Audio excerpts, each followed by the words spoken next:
Welcome, everyone, to the Middle Ground Book Fest panel on queer themes in middle grade. It's so wonderful to have you. We're going to start off with introductions, and for the introductions, I'm going to go through everyone by the release date of the book that they're specifically kind of promoting for this book festival, and I'll introduce myself within the lineup, but not first. We're actually going to start with Maulik Pancholy. Hi, everybody. I'm Maulik Pancholy. Should I tell you about my book? Are we at that point, or are we just doing like? Hey? Yes. Please just give the title, release date, and then like a little one-line summary. Fantastic. So I wrote The Best Edit. It came out in October of 2019. Here's a summary of The Best Edit.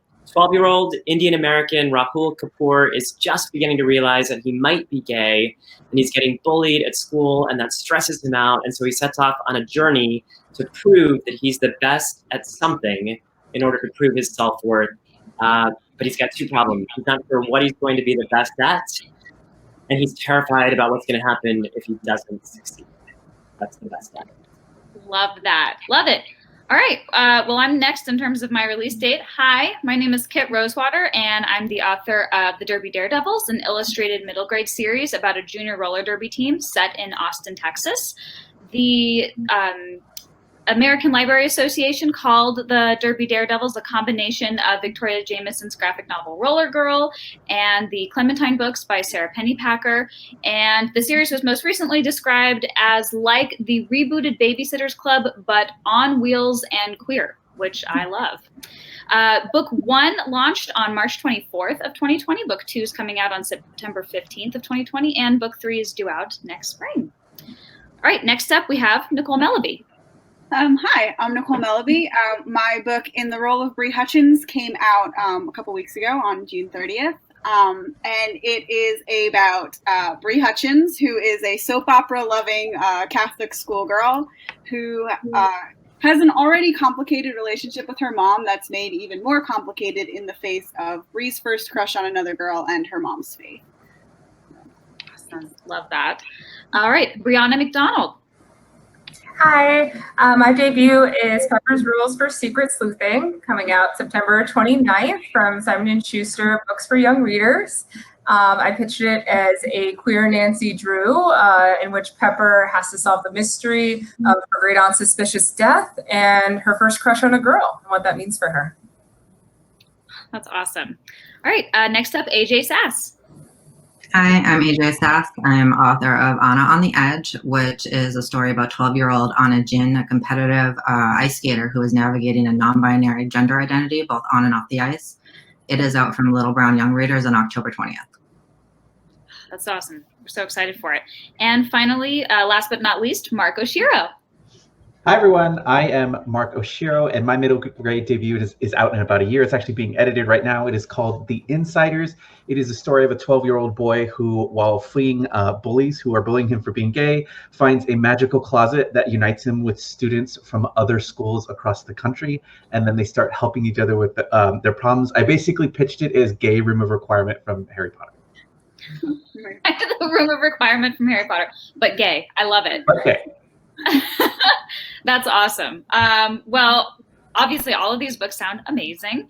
And I think that we just have an excellent array of panelists to talk about some of the different queer themes in middle grade today and yesteryear of middle grade. Before we get started, I just want to give a quick, for all the viewers, definition or kind of just definitions of what we're kind of really discussing in this panel. When we talk about LGBTQIA+, that stands for lesbian, gay, bisexual, transgender, queer or questioning for the Q, intersex, and asexual, with the plus sign open to additional identities that fit within the spectrum. For our purposes, we're using the word queer a lot, and the word queer is often used to signify the general spectrum, of LGBTQIA+. So when we talk about queer, we're talking about the whole spectrum, not simply the Q. All right. With that said, we're going to launch into questions. I'm just so excited to hear everyone's opinions and thoughts. And the first question has to do with kind of old and new mirrors in today's canon and yesterday's canon of children's literature. So LGBTQIA+ representation in children's literature, particularly middle grade, is growing fast, but it wasn't always that way. What kinds of mirrors, panelists, did you see in middle grade fiction when you were a kid? And what kinds of mirrors do you hope that queer kids will see today when they visit a library or a bookstore? And first I want to hear from Mark. Yeah, I don't mean to answer this with such a downer, but I didn't have any, actually. I grew up in a very, very conservative part of California. So we had a very strict reading list of what was not only approved to be taught in the classroom, but what was in the library. So I did not know that there were queer books for kids my age when I was in junior high. The closest thing I had, which is actually what the title of The Insiders references, is The Outsiders. That was a book that I was taught in 8th grade, and it is sort of gained this reputation for a lot of queer kids that was the book that we saw ourselves in, even though that's not intended by the author. We just sort of made it our own. And I think that's actually a very common experience across the board, is that a lot of times when we didn't see ourselves in media, we sort of made ourselves in media through what was available. And now that I'm writing, that was a huge influence on why I do what I do, is that I wanted it so that kids didn't have to go through what I went through. Yeah. Oh, yeah. Such a good point, especially of the queer population often kind of like taking media to like kind of be their own. I really love that. Next, I want to hear from AJ. Yeah, like Mark, I really didn't see anything growing up in terms of middle grade literature. I grew up in small towns in the Midwest and the South, and maybe they just didn't exist in my libraries because of gatekeeping, but I also feel like there just wasn't a lot, even just a couple decades ago, for us to look and find ourselves in. So I think the first time I actually read something with a queer character, I was probably in my 20s, which, it was YA, but I was no longer like the target demographic to be reading it. So in the last couple of years, it's been really great to see that there has been forward momentum, and it's been exciting to see how it's been executed in middle grade for me, because it's kind of a new category for me as well. So it's been fun to see how different authors take on sexual orientation and gender identity within these stories. And my hope for the future, I guess, in terms of mirrors, is that there will be more stories coming out there. So I would love for a non-binary kid who wants to read a non-binary main character in a story to be able to go to a bookstore, a library, and say, well, I want something about sports, or I want something that's fantasy. So it's not just a librarian or a bookseller saying, well, we have this one book for you and that's it. So that would be my hope going forward, is that there's a wide spectrum of choice for each kid. Yes, that is a great, great hope. I share that hope. Briana. Yeah, I think it's pretty much along the same lines. Didn't have access to, or just wasn't even aware of those kind of texts growing up. So I think, kind of like Mark mentioned, that making stories our own and, fandom and things like that growing up really shaped, how I took in queer media. So being able to write my own story and fill that gap on the shelf that I experienced growing up was a huge part of why I wrote middle grade and why I wrote a queer middle grade book. But like AJ said, I hope in the future to see just that there's all representation across all genres. So kids and students who go into the library feel that they can find themselves in any story that they want, and not be a hunt to find that representation.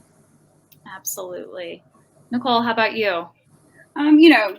Pretty much the same as everyone else is saying, but the characters that were mirrors for me growing up were ones that later on I found out were probably, queer coded. So like you have, Harriet from Harriet the Spy, whose author I found out later on was queer. You brought up the Babysitters Club with your books. Christy was also probably written to be queer because that author was also queer. So those sort of characters that there was a mirror for me there, even though I didn't really know what that mirror was. It was something that I recognized in them, and something later on that I found out the author probably did intend, for me to see that in them. So for me, it's always been about giving those same characters, except not really reflecting that mirror back, so that you can say, yes, that is me for that reason, because they are queer, I'm queer, we have these feelings, we are these people together, instead of me wondering or having a child wonder or hope. It's really just giving it to them instead. Right, being really upfront with it, just because when it's not upfront, then, you know, especially young readers can subconsciously code that as, why isn't this being talked about? Is it something shameful about the character? Yeah, exactly. You know, with my experience with, you know, mirrors of queer themes in children's literature, which I'm going to include both YA and middle grade in, is I feel like I saw two main things. I saw, at least the impression I got as a kid, was that queerness was adult more than kid. And so it felt like queerness in general, I think because it was just so coded as perverse, just felt very like sexualized. And also ended in tragedy for basically every mirror that I saw. So as a kid, I, you know, basically thought that the crushes on girls that I got were more sexual, and I felt very strange about that because they didn't seem more sexual than crushes on boys. But then also I felt like media had told me they were. And also I felt certain that if I followed down the path of one of those crushes, that one of us would end up dead, just somehow, because that always happened to the characters who I saw enter into those relationships. So basically, my aim when I'm writing is to basically counter those two messages. And so I want to show queer characters, queer crushes that are cute, that are sweet, that are part of the kid experience, not the like maturing into adult experience. And then the other thing is I want to give my queer characters happy endings and supportive people. I think, yeah, just to kind of counter my old mirrors. So anyway, Malik, what about you?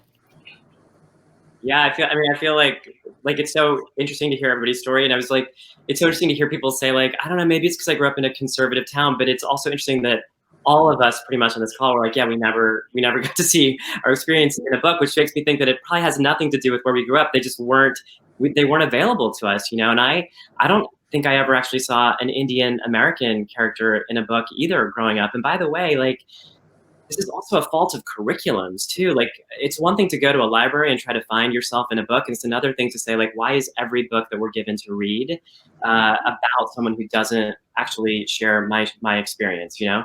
And so what's amazing, and I imagine all of us went through this, is with the book that we're talking about now or other books that you all have written, we get to go on these book tours. And we get to go into middle schools and we get to talk to hundreds of kids who will then hopefully read this book that we've written, which is, I think, phenomenal. But I think there's still a gap, you know. I think that gap is that it's not integrated into the curriculums.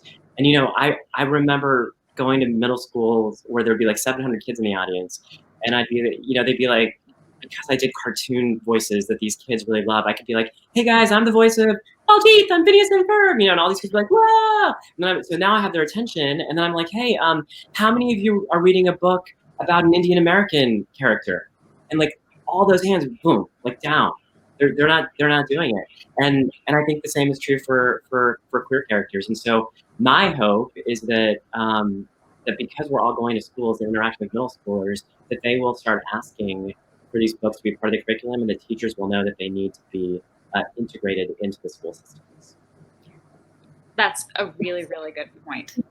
And yeah, you're absolutely right. It's not just on kids to go seek out those windows and mirrors for themselves, but to really have that kind of nurtured into their education overall from teachers, from librarians. Really, really good point. For the next set of questions, I'm really excited about this, but we're actually only going to hear from 2 authors at a time.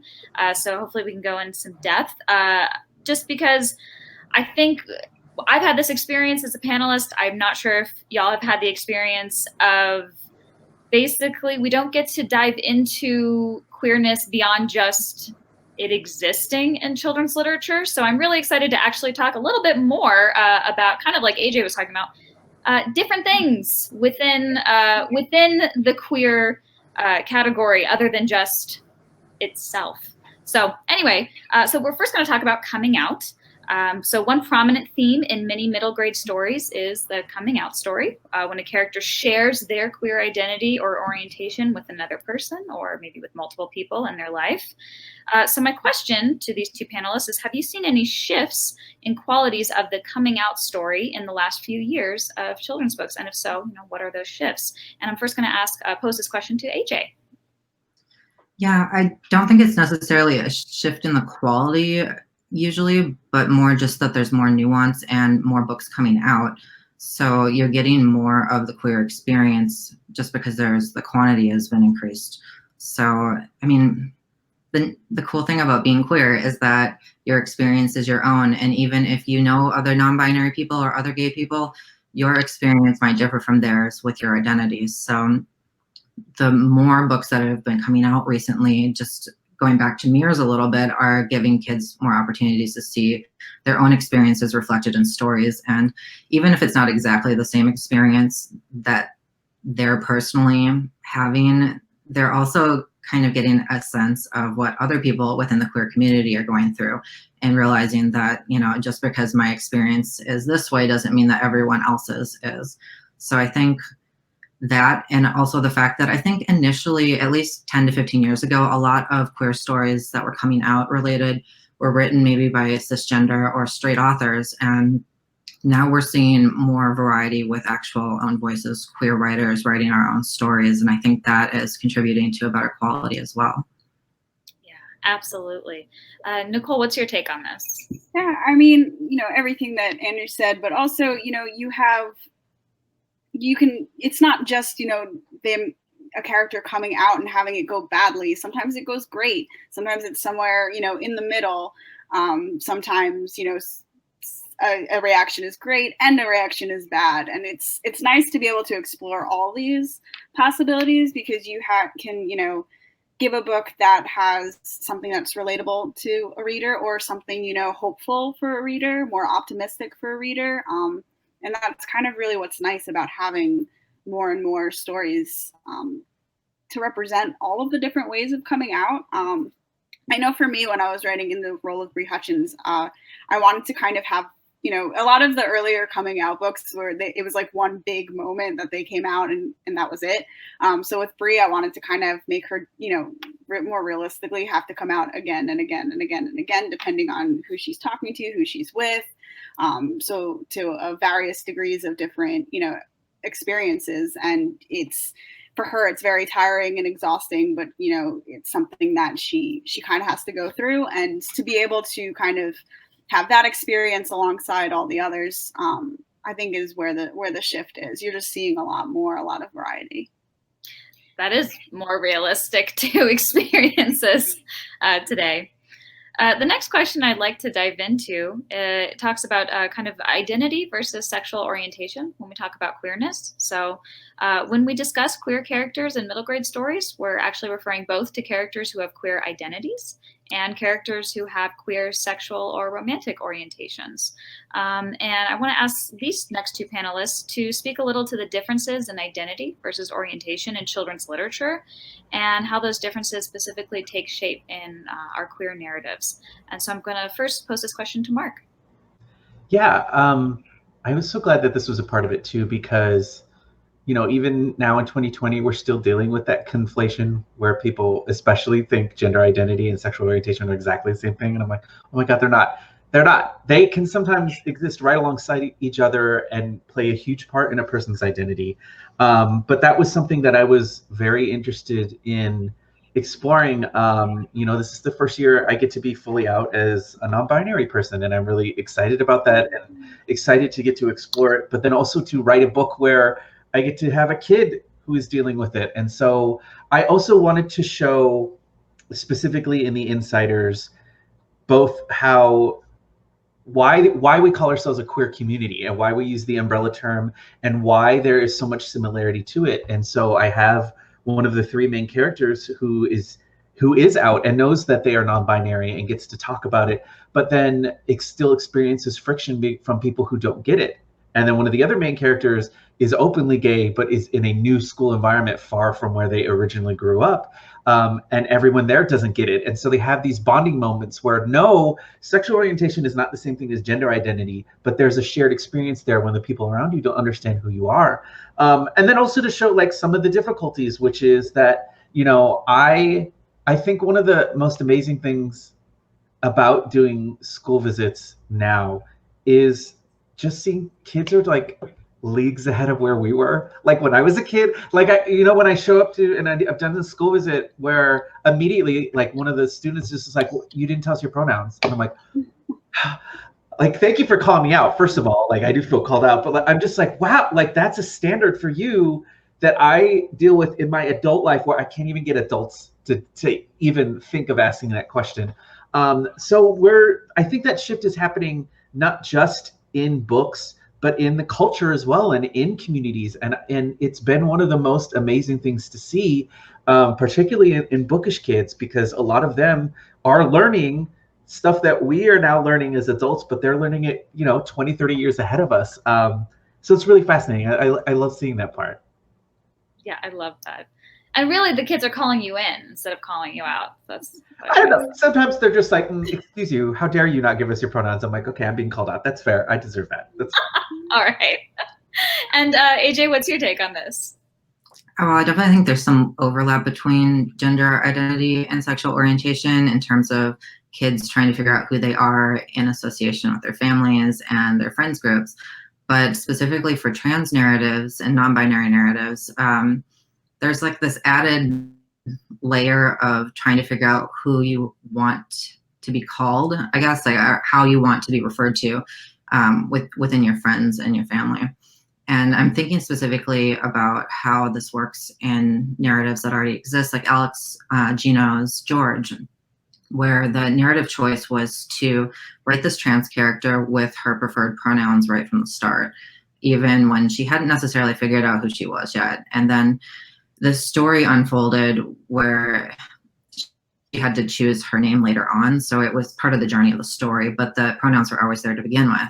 Whereas with my specific story, my character Anna uses female pronouns throughout the story and realizes maybe about halfway through that she's non-binary, but hasn't really settled on pronouns yet. So it's part of the journey of her story, but it's also not something that she's completely settled on by the end of it.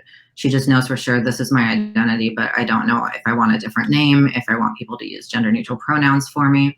And there's actually a character in the story too who's a transgender boy. And I use this character Hayden to kind of contrast this experience with Anna, because Hayden very much knows he's a boy and he uses male pronouns, and we don't mention his birth name because it's no longer relevant. So I think it's really interesting to see how different narratives approach gender identity specifically, because there are a lot of different ways you can do it depending on the kind of narrative that you want to portray with the story.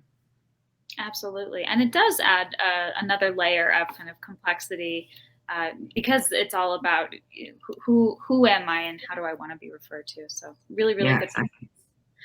All right. My next question. So in many early stories featuring queer themes in books and in films, those themes are often paired with themes of notes of tragedy or hardships, like my mirror. So what is the importance of writing queer stories with humor, with strong allies, and with good friends? And how are these stories reshaping our perception of queer literature? And I'm going to first pose this question to Briana. This was really a question I was asking myself when I first came up with the idea of Pepper, because I grew up, I think we spoke at the beginning about how we didn't really have a lot of queer stories growing up. And then as I got into my teens, all the stories were tragic, or kind of, even if they had a happy ending, it was about the experience of queer pain and coming out and the, isolation that could come with it and dwelling in those feelings. And those stories are so important, and they were so important to me growing up.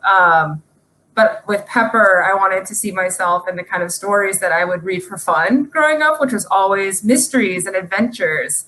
So it was really important to me to have a fun story that hopefully kids could read and see themselves represented in an authentic way, where she has these questions and she does face challenges, but it's not the only thing about her. And they could be the heroes in their stories and feel like safe in the story too, that there wasn't threat of derogatory terms or anything coming up that was conflict to her identity. It's really about her solving external conflicts while also dealing with this internal one. So I wanted the book to be a safe space and also a fun place too for kids to see themselves. And Pepper's friend in the book, for anyone who's read it or considering reading it, is Jacob, and he is transgendered. So he's out and very much aware of who he is. And I think writing their friendship as a positive one, where Pepper got to see herself kind of represented in him, but also recognize they don't share the same identity, and how she approached that and the language she used is really the only situation in the book where her overzealous like mystery detective brain didn't take over, because she knew she had to give him space to come to things on his own terms. So I think modeling a healthy friendship within the community was really important to me as well, and that positive representation could have just as much impact on how kids see themselves and treat one another too.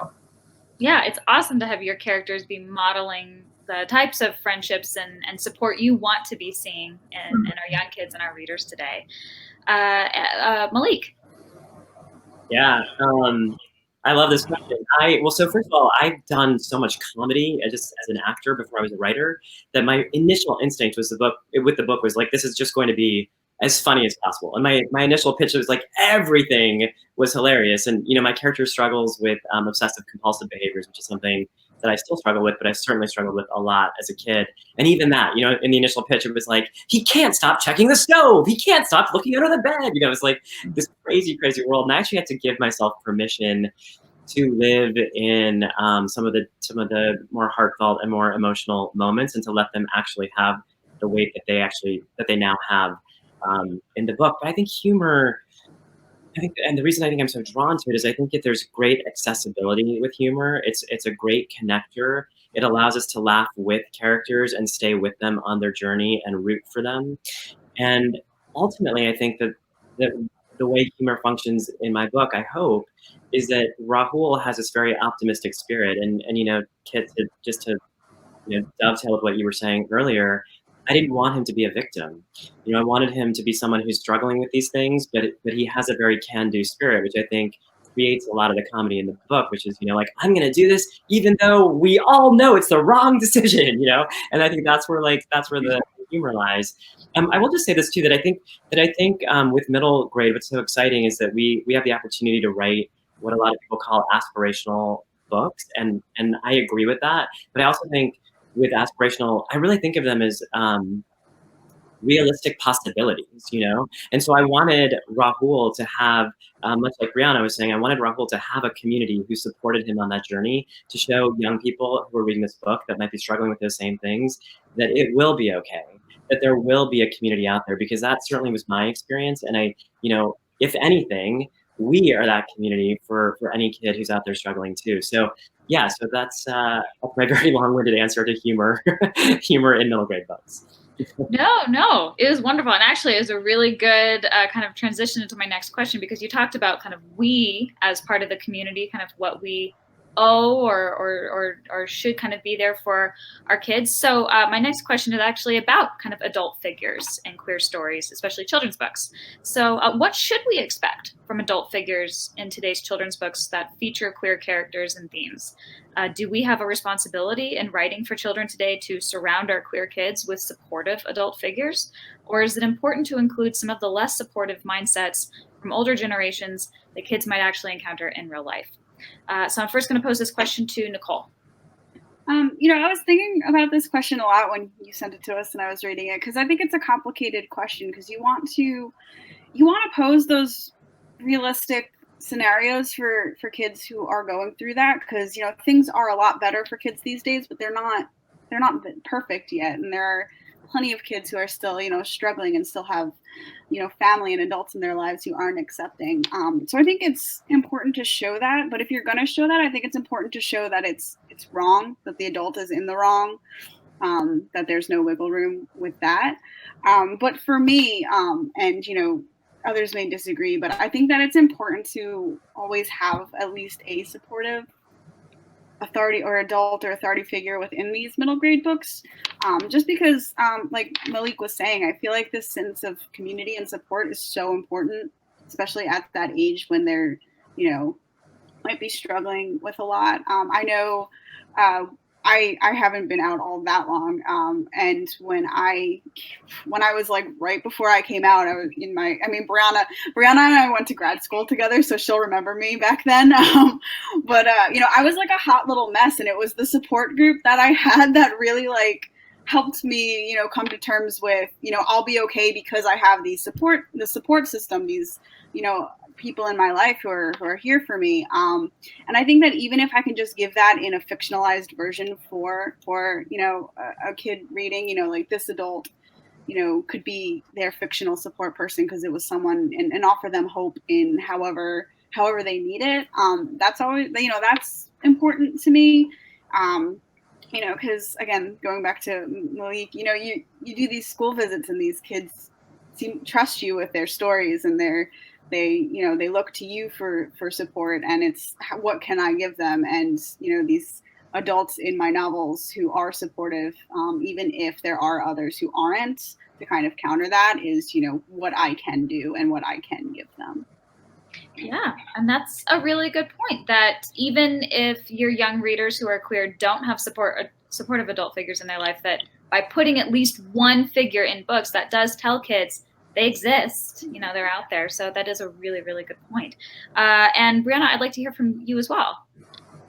Yeah, this is definitely food for thought, because I feel like it's such a balance of making sure that we're representing accurately what kids are experiencing, but also, like Nicole said, offering that community and place for hope for them, that they'll find reassurance, especially in adults, because they're still so young and need that security. When I approached writing the adults in Pepper, I kind of was a mix of the two, in that the parents were all very supportive, but that didn't mean that they didn't have communication challenges or barriers, because you don't always know what you need, how to ask it, or feel safe and comfortable coming forward. And sometimes our parents or adult figures in our lives are so caught up in other things they may not be able to see that. So Pepper's dealing with being curious about liking a girl, but she's scared that if she commits and says, yes, I'm queer, and she backtracks or something, that she'll lose credibility or push her dad away.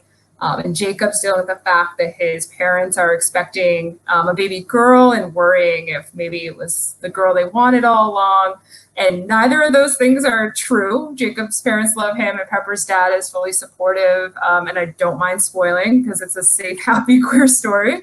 But they still had those conflicts throughout, and the communication barriers throughout, because it's real that we don't always feel safe saying what we need from people in our lives who may not share our identities. And I wanted to create like a roadmap where children felt safe and could imagine a safe ending to that too. Kind of like Nicole said, I wrote the adults that I wanted like kids to feel would be there for them, and what I would want to say to them in that situation. Yeah. And it is such a tough balance to talk about accuracy of mirrors versus what we want to see in the world. Yes. So yeah, really good point. All right, our last in-depth question is on intersectional identities. So for these two panelists, my last question before our final wrap-up is, what is the importance of intersectionalism in queer culture, and specifically in queer middle grade stories? How do multiple identities inform, balance, and connect with one another? And how can the queer community in general make space for intersectionalism in storytelling and in publishing? And I'd first like to hear from Maulik. Yeah, wow, this is such a big and good question. I think kids are very complex, and I think that they hold a lot of multiple identities, and it's reductive when we don't let those things live in books. And I was a kid who struggled with obsessive compulsive behaviors. I was Indian American, but I was like largely Indian American on the weekends with my family friends, and trying very hard to be more, honestly, like more white, I think, in my school life, because that's what the world was telling me, who were the leads of stories. It was like, if you were going to be the cool kid and you wanted to look like the kid on the TV show, who was the cool kid, well, that was the only person I saw. So I had to be more like that person in my everyday life. And the fact of the matter is that I'm not that person. I am this very complex person. And what's been really fascinating to me is that by letting all of those things, my book, by the way, is fictional, but there's so much of me in the lead character. And by letting him hold those multiple identities to, this is not a surprise because I think this is the way storytelling works, but there's a vast universal quality to this character now, because so many people see themselves in some aspect of him, but more importantly, I think what they see is that it's a whole human being. And I think that we relate to the humanity of other characters when they actually are allowed to hold all these spaces. So I think that one, to answer your larger question of what we can do as a community to uplift those stories, is I think that we just have to be cognizant of the fact that for so long the pendulum was shifted to the other side. This is so weird to watch my hand go the other way in the thing I'm seeing on screen. I'm like, wait, it's over there. But the pendulum has been shifted one way for so long that we have to do what we can to like allow it to shift to the other side, so that we can hear more of those stories, because those stories haven't existed for far too long. Absolutely, absolutely. I'd also really like to hear from Mark on this. Maulik, I love that you brought up the point that in being specific and writing specific stories, you end up having readers who get closer to the universal experience. Because I think the thing is that we were taught the universal experience was a straight white dude. Like all of the books that I read in middle grade, almost all of the books that I was assigned in high school, you're taught them as everyone can relate to this. And I think of, and I say bad things about this book all the time. And I don't care that I'm a broken record, but like one of the worst experiences I had being taught a book was A Separate Peace by John Knowles, which is a book that a bunch of mostly Black and brown kids in Southern California was taught was a universal experience. We did not have resources. We were not a private school in New England. We also didn't murder our friends because we were jealous of them. So that's like another thing like I didn't relate to. But like we were taught this is universal. You have to relate to this. When I think the truth is much like what Maulik said, which is you may not be able to relate to every moment of every single part of a character, but the part that you do, that's what helps develop empathy. It helps you realize that these other people in the world have these complete and full lives. And like I think it's also important to acknowledge like where this term came from, because it was originally created by Kimberly Crenshaw as talking about in a legal sense the intersection and the collision of identities.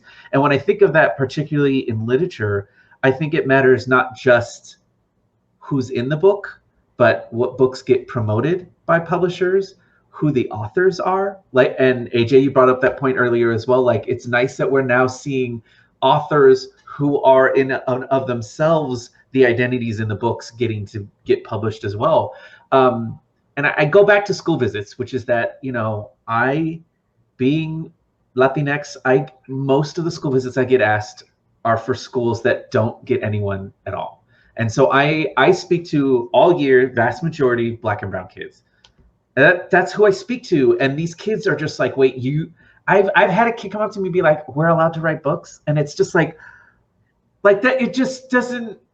Yeah, of course you are, but I 100% understand why you asked me that. Like, I get why that happens. So I think there are multiple angles in which to approach this issue of how we can be better. I think we need to support the kids in terms of like improving the curriculum. I think we need to.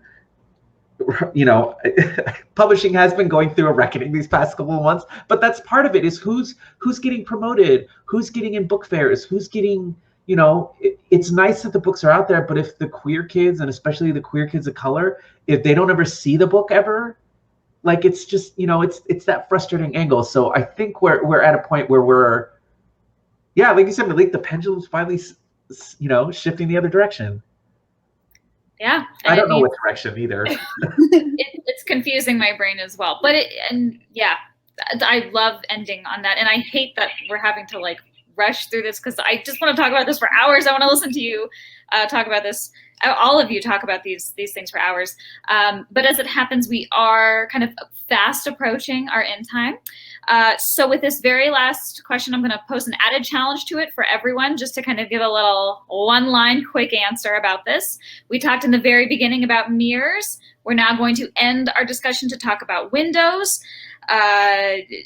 Let's see. My question is, what is the importance of providing windows to our young readers who specifically don't identify in the queer spectrum? One line for each of us. Maulik, what's your take? I will guarantee you 100% that any kid who reads a book with a queer lead character will be able to relate to that queer lead character in the same way that we were able to relate to cisgender, white, straight characters in books. And so please read books with queer characters. Love it. Okay, my super fast answer is that I think one of the best gifts we can give to children today is to kind of normalize everyone within kind of like all of the different spectrums that we're talking about, backgrounds, heritage, culture, race, orientation, identity, all of that. And so the ultimate goal is just to normalize all of it, because I think that that's a gift to our young readers. So that was really messy, but Nicole.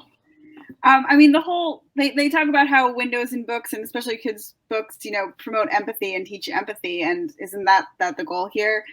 For kids who maybe aren't queer or cannot relate to queerness, that, like you said, that it's normalized, that they understand that these are people in their lives, these are their friends, their neighbors, their family members, and they can relate to them just as much as they can relate to anyone else. So I think it's important just to kind of have those books for them to normalize and understand. Love it. Briana.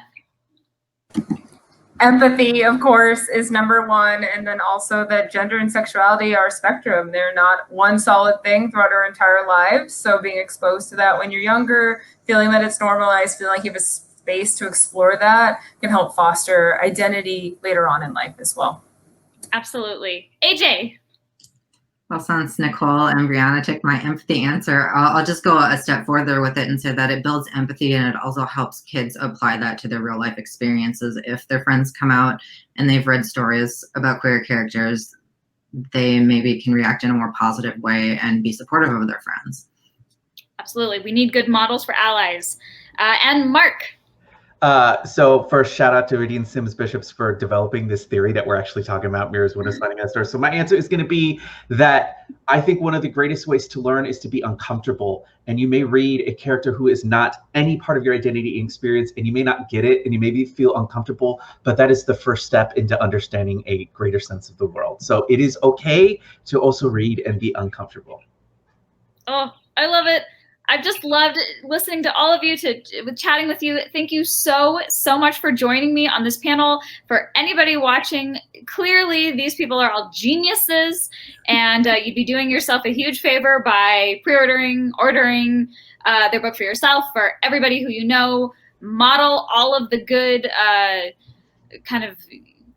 basically all of their works are gifts to kids and adults for modeling what I was going to say is kind of healthy queer experiences and good supportive allies. So anyway, thank you so much. This was a fantastic panel, and thank you all for joining me tonight. Thank you for moderating it. Thank you for moderating. August 2nd. Thanks, everyone.